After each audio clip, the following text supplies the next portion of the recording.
Bagi saya, game terbaik Squaresoft di konsol PS1 bukanlah Xenogears, Final Fantasy 7, ataupun Final Fantasy 9. Tapi ya ini, Vagrant Story. Ini juga menjadi satu-satunya game PS1 favorit saya yang belum bisa saya tamatkan sampai sekarang. Ya, setidaknya sampai saat video ini saya buat. Selamat datang di Gamer Paruh Waktu. Kita akan ngomongin game retro tiap akhir minggu. Aduh. Ya, mari kita mulai ngomongin game Vagrant Story. Game ciamik tapi underrated. Vagrant Story adalah game action turn-based RPG yang unik. Itu istilah saya saja sih. Yang dirilis oleh Squaresoft pada tahun 2000 untuk konsol PS1. Game Vagrant Story dibuat oleh tim yang juga mengerjakan game Final Fantasy Tactics. Jadi kamu akan menemukan beberapa nuansa Final Fantasy Tactics dalam game ini. Dan jujur, alasan saya main Vagrant Story cuma karena dua hal, yaitu adanya nama Squaresoft dan juga desain karakter yang sangat keren, yang ternyata dibuat oleh Akihiko Yoshida yang sebelumnya juga membuat desain karakter game Tactic Ogre dan Final Fantasy Tactics, di mana saya sangat suka dengan gaya ilustrasi beliau ini, sangat keren. Akihiko Yoshida ini juga nantinya akan mengerjakan desain karakter game lain yang terkenal seperti Bravely Default dan juga, ya, Nier Automata. Oke, kembali ke Vagrant Story. Saat pertama main gamenya, saya langsung terpukau pada visualnya yang sangat-sangat keren. Dari desainnya sampai gaya visualnya. Kemudian detail lingkungannya itu juga menawan banget dengan gaya arsitektural Eropa, gotik gitulah, zaman-zaman gotik. Dan tentu saja gameplaynya yang amat sangat unik itu. Dimana ini menggabungkan genre action dan turn-based RPG seperti pada game Parasite Eve yang pertama. Tapi Vagrant Story memiliki kompleksitas yang jauh lebih tinggi dalam hal crafting itemnya. Nanti akan saya bahas lengkapnya pada segmen gameplay. Game ini termasuk sulit, hingga akhirnya saya selalu menyerah untuk menamatkannya karena mentok melawan musuh tertentu. Terlebih meskipun keren, ternyata game Vagrant Story ini nggak terlalu populer di kalangan gamer PS1 kala itu. Sehingga saya cukup kesulitan menemukan referensi teman ataupun termasuk majalah untuk bertanya dan berdiskusi soal Vagrant Story ini. Jadi saya buntu mentok, ya udah saya nyerah, angkat tangan. Yang saya ingat, saya cuma sekali pernah lihat di rentalan ada yang main Vagrant Story, dan itu pun dia mentok dan akhirnya menyerah dan nggak melanjutkannya lagi. Hingga akhirnya sekitar 2 mingguan yang lalu saya mulai main lagi dengan menanggalkan kehormatan saya, yaitu saya main menggunakan panduan dari internet.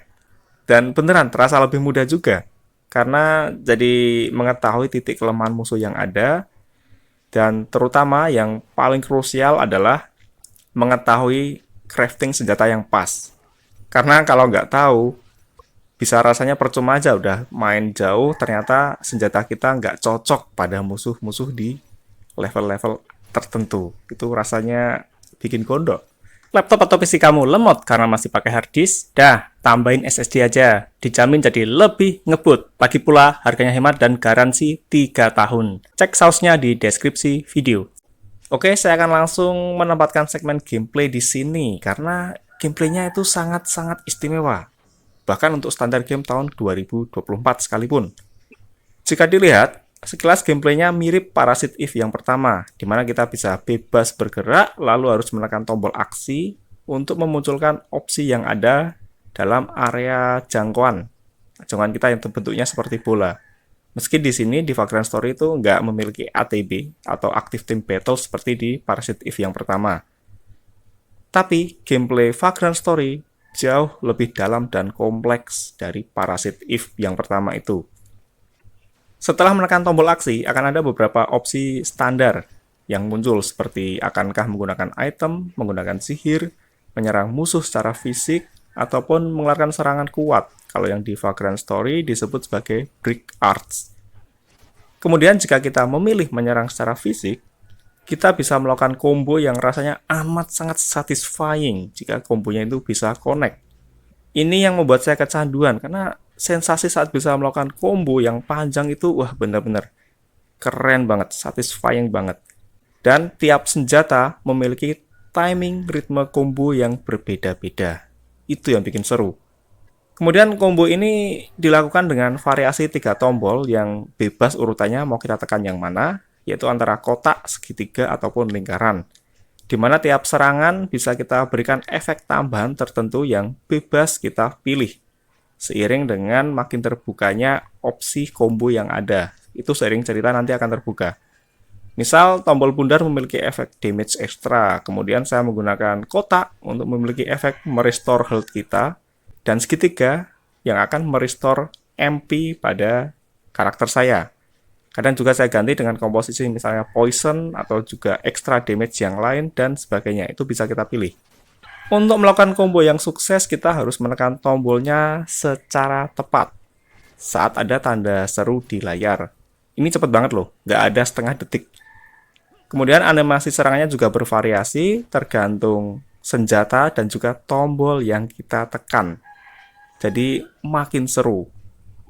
Hal yang sama juga berlaku untuk defense, yaitu saat musuh menyerang akan ada tanda seru. Dan jika kita menekan tombol sesuai waktunya yang tepat, maka serangan tersebut akan bisa menimbulkan efek yang berbeda-beda tergantung kita men-setting tombol aksi tadi, yaitu kotak, segitiga, dan lingkaran untuk apa.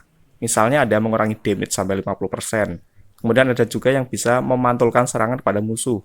Kemudian ada juga yang bisa menghilangkan serangan magic pada karakter kita saat diserang. Tapi intinya harus sesuai waktunya, harus pas. Kemudian saat menyerang kita bisa memilih bagian tubuh musuh yang kita incar. Dan gak jarang, musuh jenis tertentu memiliki titik kelemahan pada bagian tubuh tertentu. Kemudian ada juga faktor risk yang ada di bawah health bar itu yang perlu kita pertimbangkan. Faktor risk ini akan terisi setiap kita sukses melakukan serangan. Apakah faktor risk ini berguna? Bisa ya dan juga bisa tidak. Sederhananya gini, saat risknya rendah ini, akurasi serangan kita meningkat. Tapi kita nggak mendapatkan extra damage. Dan saat risknya tinggi, akurasi serangan turun, tapi kita mendapatkan extra damage. Nah, sekarang kamu pilih yang mana? Kamu memilih akurasi atau extra damage-nya? Dan apakah itu semua masih terdengar mudah? Oh, belum. Sekarang ke bagian yang paling bikin saya frustasi dan mentok berkali-kali. Oke, tiap musuh terdiri dari beberapa jenis tertentu. Dan jenis senjata yang kita pakai harus cocok dengan kelemahan tipe musuh tersebut. Terlebih ada 8 jenis musuh yang bakal kita lawan. Ya, 8. Ini masih sederhana. Di sini kita harus menggunakan senjata yang cocok. Karena kalau nggak cocok, jangan kaget kalau serangan yang masuk cuma menghasilkan damage 1 atau bahkan 0. Ini belum termasuk tiap senjata juga punya passive effect yang juga berbeda-beda dan bisa mempengaruhi efisiensinya. Di game ini, kita harus pintar meracik senjata atau melakukan crafting ya istilahnya sekarang, untuk bisa makin memaksimalkan damage yang ada.